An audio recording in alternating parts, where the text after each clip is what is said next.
Anatomy and physiology of the cardiac system. Introduction. The cardiovascular system consists of the heart, blood vessels, and blood. Its primary purpose is to deliver oxygen and nutrients to the tissues while removing carbon dioxide and metabolic waste products. At the center of this system is the heart, a hollow muscular organ that continuously pumps blood throughout the body. In this video, we will review the location and layers of the heart, its chambers and valves, the path of blood flow, coronary circulation, electrical conduction, the cardiac cycle, cardiac output, heart sounds, and basic nursing assessment. Location of the heart. The heart is located in the mediastinum, between the lungs, behind the sternum, and slightly to the left of the body's midline. The apex, or pointed lower portion of the heart, is located near the fifth intercostal space at the left midclavicular line. This area is also known as the point of maximum impulse, or PMI. Layers of the heart. The wall of the heart has three major layers. The endocardium is the innermost layer. It lines the heart chambers and valves. The myocardium is the muscular middle layer. It is responsible for the pumping action of the heart. The epicardium is the outer layer of the heart wall. Surrounding the heart is the pericardium, a protective sac. The pericardial space contains serous fluid, which reduces friction as the heart moves and contracts. The four chambers. The heart contains four chambers: the right atrium, the right ventricle, the left atrium, and the left ventricle. The atria are the two upper chambers that receive blood. The ventricles are the two lower chambers that pump blood. The right atrium receives deoxygenated blood returning from the body. The right ventricle pumps that blood to the lungs. The left atrium receives oxygenated blood returning from the lungs. The left ventricle pumps oxygenated blood through the aorta to the body. Because the left ventricle must generate enough force to send blood throughout the entire systemic circulation, it has a thicker muscular wall than the right ventricle. Heart valves. For valves maintain one-way blood flow through the heart. The tricuspid valve is located between the right atrium and right ventricle. The pulmonary valve is located between the right ventricle and pulmonary artery.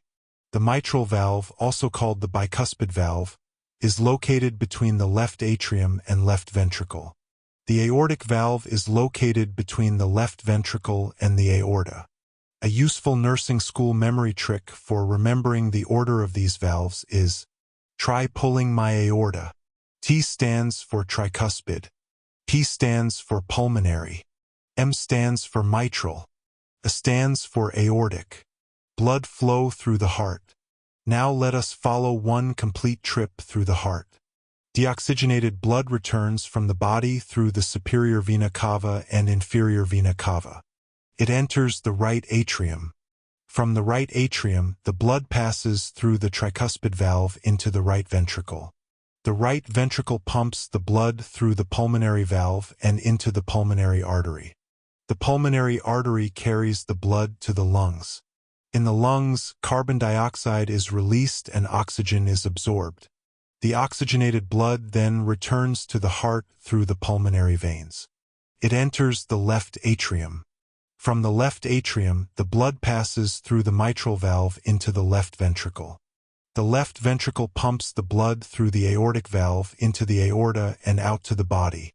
Remember this important exception. The pulmonary arteries carry deoxygenated blood.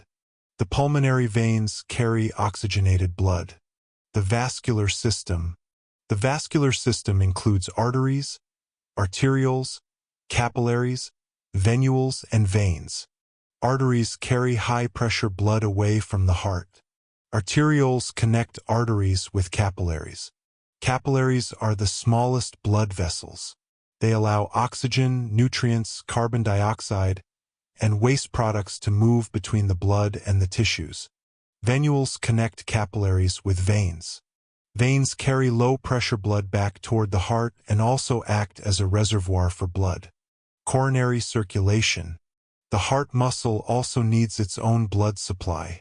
The right and left coronary arteries arise near the base of the aorta, just above the aortic valve. These vessels deliver oxygenated blood directly to the myocardium. The left coronary artery divides into the left anterior descending artery, or LAD, and the circumflex artery. The LAD supplies the anterior portion of the left ventricle. The circumflex artery supplies the left atrium and the lateral and posterior portions of the left ventricle. The right coronary artery supplies much of the right side of the heart and branches into the marginal artery and posterior descending artery. Coronary perfusion occurs mainly during diastole. When the heart rate becomes very rapid, diastole shortens, leaving less time for blood to flow through the coronary arteries. Electrical conduction system. The heart has its own electrical conduction system. The normal impulse begins in the sinoatrial node, or SA node, located in the right atrium. The SA node is the heart's natural pacemaker and helps set the heart rate and rhythm. The impulse spreads across the atria, causing atrial depolarization and leading to atrial contraction. The impulse then reaches the atrioventricular node, or AV node. The AV node briefly delays the impulse. This delay gives the atria time to finish emptying blood into the ventricles. Next, the impulse travels through the bundle of His. It then moves through the right and left bundle branches. Finally, the impulse spreads through the Purkinje fibers, stimulating ventricular depolarization and contraction. The basic conduction pathway is SA node, AV node, bundle of His, bundle branches, and Purkinje fibers. ECG connection. The ECG records the electrical activity of the heart. The P wave represents atrial depolarization.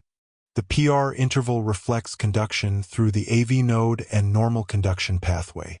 The QRS complex represents ventricular depolarization. The ST segment is associated with the period after ventricular depolarization and before full ventricular repolarization. The T wave represents ventricular repolarization. An important nursing point is that the ECG reflects electrical activity, not the mechanical contraction itself. Mechanical contraction follows electrical activation. The cardiac cycle. The heart functions as a double-sided pump. The cardiac cycle has two major phases. Systole is the contraction phase. During systole, the ventricles contract and eject blood. Diastole is the relaxation phase. During diastole, the ventricles relax and fill with blood.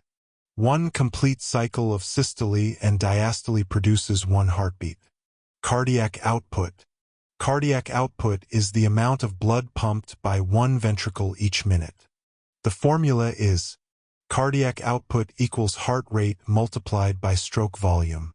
Stroke volume is the amount of blood ejected by one ventricle with each heartbeat.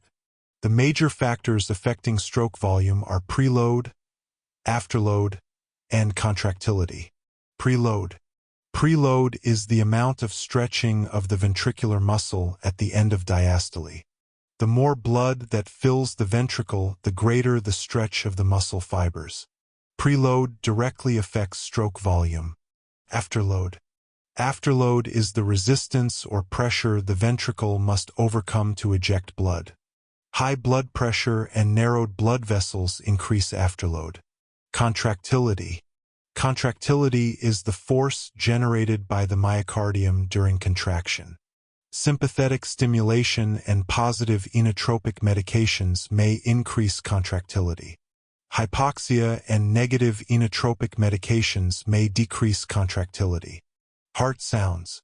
The normal heart sounds are S1 and S2. S1, the first heart sound, occurs when the mitral and tricuspid valves close. S2, the second heart sound, occurs when the aortic and pulmonary valves close. Together they create the familiar lube-dub sound. Additional sounds may include S3 and S4. S3 may be normal in children and younger adults, but in an adult older than 40, it may indicate heart failure. S4 is associated with decreased ventricular compliance and may occur with hypertension, aortic stenosis, coronary artery disease, or cardiomyopathy. Murmurs are caused by turbulent blood flow through the valves. A pericardial friction rub may occur when inflamed pericardial layers rub against each other. Nursing assessment. A focused cardiovascular assessment includes heart rate, heart rhythm, blood pressure, peripheral pulses, capillary refill, oxygen saturation, skin temperature and color, edema, jugular venous distension, and heart sounds. Mental status and urine output should also be observed because changes may indicate reduced tissue perfusion. Final review. The heart is a four-chambered muscular pump. The right side sends deoxygenated blood to the lungs. The left side sends oxygenated blood to the body. For valves maintain one-way blood flow. The coronary arteries supply oxygen to the myocardium. The SA node begins the normal electrical impulse. Systole means contraction. Diastole means relaxation. Cardiac output equals heart rate multiplied by stroke volume. And adequate circulation is necessary to maintain oxygen delivery and tissue perfusion throughout the body.